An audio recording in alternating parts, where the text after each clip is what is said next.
Hello दोस्तों, स्वागत है एक बार फिर से आपका मेरे चैनल पे लीगल न्यूज 127 पे। दोस्तों, क्या डीवी एक्ट का केस लगते ही प्रॉपर्टी है जो पति की जब्त हो जाएगी? क्या एक कंप्लेन करते ही उसका घर, जमीन सब कुछ चला जाता है? तो आज की वीडियो में इसी टॉपिक पे बात करूंगी।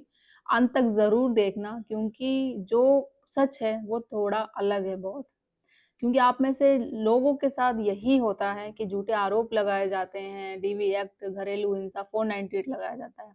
अब पत्नी बोलती है कि भाई मेरा भी हिस्सा इसमें है, पति की प्रॉपर्टी है, मैं ससुराल में हूँ तो मेरा भी हक है, उसकी प्रॉपर्टी में ले लूंगी। भले अगर प्रॉपर्टी पति की भी ना हो, सास ससुर की भी हो, तो वो ये कब्जा करने की बात करती है। तो क्या वाकई केस अगर लगता है तो जब्त हो जाती है ऐसी प्रॉपर्टी, या फिर कोई सॉल्यूशन है, कोई रास्ता है? आप में से बहुत लोगों को ऐसा ही डर लगता है। तो रियलिटी क्या है, क्या सच है, तो आज डिस्कस करेंगे इस वीडियो में। फिलहाल अगर चैनल पे आप लोग नए जुड़े हैं तो चैनल को लाइक करिए, शेयर करिए, सब्सक्राइब करना बिल्कुल मत भूलिए। साथ ही बेल आइकन दबाइए ताकि आपको टाइम टाइम से मेरे वीडियो की नोटिफिकेशन सबसे पहले मिले। अब देखो दोस्तों, आज का जो टॉपिक मैंने बताया बहुत इंपॉर्टेंट है। अब महिला हो या पुरुष, दोनों के लिए ही ज़रूरी है, क्योंकि वो महिलाएं जो वो केस लगाती हैं डीबी एक्ट का, और उन महिलाओं की बात मैं कर रही हूँ जो झूठे केसेस लगाती हैं, और वो पुरुष वो जो झूठे आरोप में फंस जाते हैं, वो घर वाले, सास ससुर, वो बहू जो उनको झूठे आरोप में फंसाती है। तो कैसे सिचुएशन से बाहर निकला जाए? क्या वाकई ही प्रॉपर्टी जब्त हो जाएगी? क्या उनका अधिकार नहीं होगा? तो डिटेल्स में आइए जानते हैं। तो डीवी एक्ट ऑफ प्रॉपर्टी सीज मतलब जब्ती करना। डीवी एक्ट बेसिक क्या होता है, सबसे पहले ये समझिए। डीवी एक्ट यानी डोमेस्टिक वायलेंस एक्ट 2005। इसका मेन पर्पस क्या होता है? महिला को प्रोटेक्शन देना, उसे घर से निकाला ना जाए, फाइनेंशियल सपोर्ट मिले। यानी ये लो पनिशमेंट से ज्यादा प्रोटेक्शन ओरिएंटेशन है। और ये उन महिलाओं के बारे में बात हो रही है जिन महिलाओं के साथ सच में घरेलू हिंसा होती है, जिन महिलाओं के साथ पति उसके साथ घरेलू हिंसा करते हैं, ससुराल वाले करते हैं। तो कानून है, ये डीवी एक्ट का कानून बनाया गया जिसमें ये कानून उस महिलाओं को प्रोटेक्शन देता है। अब वो नहीं कि जिनके साथ कुछ घरेलू हिंसा नहीं हो रही, कोई वायलेंस नहीं हो रहा, कुछ नहीं हो रहा, वो सबूत नहीं दे पा रही है, बस पति को, ससुराल वाले को सबक सिखाने के लिए या पैसे के लिए ये आरोप लगाए जा रहे हैं। तो सिर्फ बोल देना ही वो काफी नहीं है। कोर्ट आपकी बातों को यकीन नहीं कर लेगा, आपको सबूत भी देना पड़ेगा, साबित भी करना पड़ेगा कि आपके साथ वायलेंस हुआ है। नहीं साबित कर पाओगे तो केस है जो डिसमिस हो जाएगा। तो डीवी एक्ट में एक बहुत इंपॉर्टेंट कंसेप्ट होता है, क्या कि राइट टू रेजिडेंस। इसका मतलब पत्नी को शादी के घर में रहने का अधिकार है, चाहे वो घर हस्बैंड के नाम हो या फैमिली में किसी भी मेंबर के, चाहे उसके सास ससुर के नाम क्यों ना हो। यहीं से कंफ्यूजन है जो शुरू होता है। वो क्या, मेन सवाल क्या है? अब असली सवाल मैं बताती हूँ आपको। क्या डीवी एक्ट लगते ही कोर्ट प्रॉपर्टी जब्त कर लेता है? क्या ऐसा सीरियसली होता है? तो सीधा जवाब है इसका नो, बिल्कुल नहीं। ऐसा नहीं होता है कि डीवी एक्ट का केस लगते ही कोर्ट आपकी प्रॉपर्टी को जब्त कर लेगा और पत्नी जो डिमांड कर रही है उसको वो दिला देगा। तो कोर्ट तुरंत आपकी प्रॉपर्टी नहीं छीनता है, ना ही कंप्लेंट आते ही प्रॉपर्टी सीज हो जाती है। कब हो सकता है? अब इस पे ये एक्शन भी जानना बहुत ज़रूरी है। बहुत केसों में होता भी है। अब वो कौन-सी सिचुएशन होती है, कब ये एक्शन कोर्ट है जो ले सकती है। तो जानते हैं पूरा सच क्या है। तो कुछ सिचुएशन में प्रॉपर्टी पर इफ़ेक्ट पड़ सकता है। वो सिचुएशन कौन-सी होती है? ध्यान से सुनिएगा, कहीं आपकी तो इनमें से कोई सिचुएशन नहीं होती। तो कोर्ट ने मेंटेनेंस का खर्चा देने का ऑर्डर दे दिया।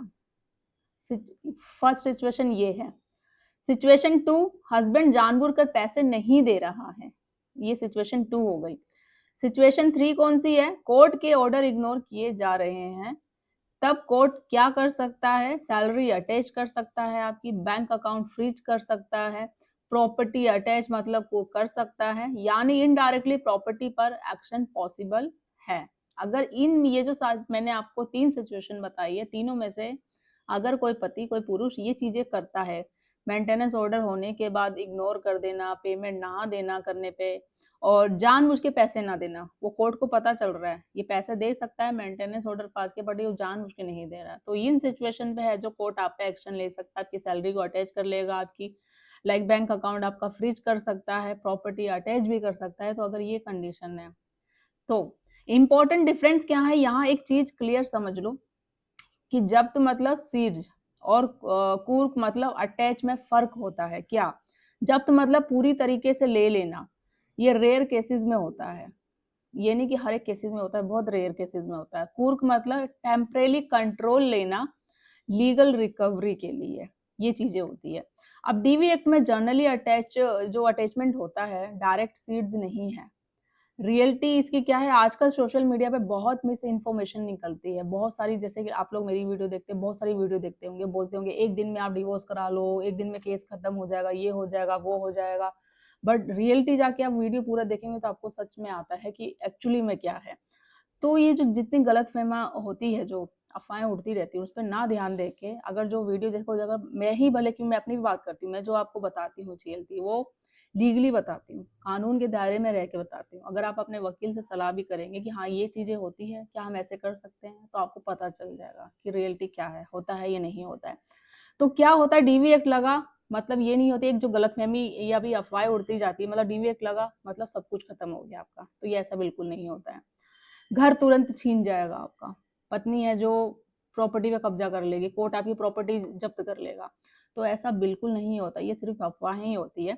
कोर्ट बिना प्रूफ के कुछ नहीं करता है, दोनों साइड की सुनवाई होती है, ये नहीं कि सिर्फ महिला बोल रही है तो उसी की बातों को सुनते ही कि कोर्ट आपकी प्रॉपर्टी सीज कर लेगा, फिर प्रॉपर्टी उसके नाम कर देगा, या पैसे जिस तरीके से भी उसको कोर्ट का काम है महिला को दिलवाना, नहीं, कोर्ट दोनों की सुनेगा, महिला पुरुष दोनों की, सबूत दिखेगा, जब सारी चीजें होगी, जब कोर्ट है जो डिसाइड करता है।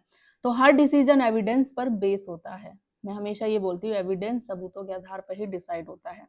अगर आपके खिलाफ डीवी एक्ट का केस है तो घबराना बिल्कुल नहीं है, टेंशन नहीं लेना, पैनिक बिल्कुल नहीं होना है, कोर्ट ऑर्डर को इग्नोर बिल्कुल नहीं करना, टाइम पर रिप्लाई और डॉक्यूमेंट्स दो अपने, लीगल एडवाइस जरूर लो, एक बेस्ट एडवोकेट के साथ जो आपका फैमिली लॉयर हो, जो मैट्रिमोनियम से केसेस वो लड़ते हो तो उनकी, और अगर केस जेन्युइन है तो लो पर रिस्पेक्ट बिल्कुल करिए, कानून की रिस्पेक्ट करिए, अगर आपका केस है जो जेन्युइन है तो आज आपने सीखा क्या कि डीवी एक्ट में सीधे प्रॉपर्टी जब्त नहीं होती है, लेकिन कोर्ट ऑर्डर फॉलो नहीं किए तो वो रिस्की हो सकता है आपके केस के लिए, आपका केस है जो कमजोर पड़ सकता है, आपको प्रॉब्लम हो सकती है।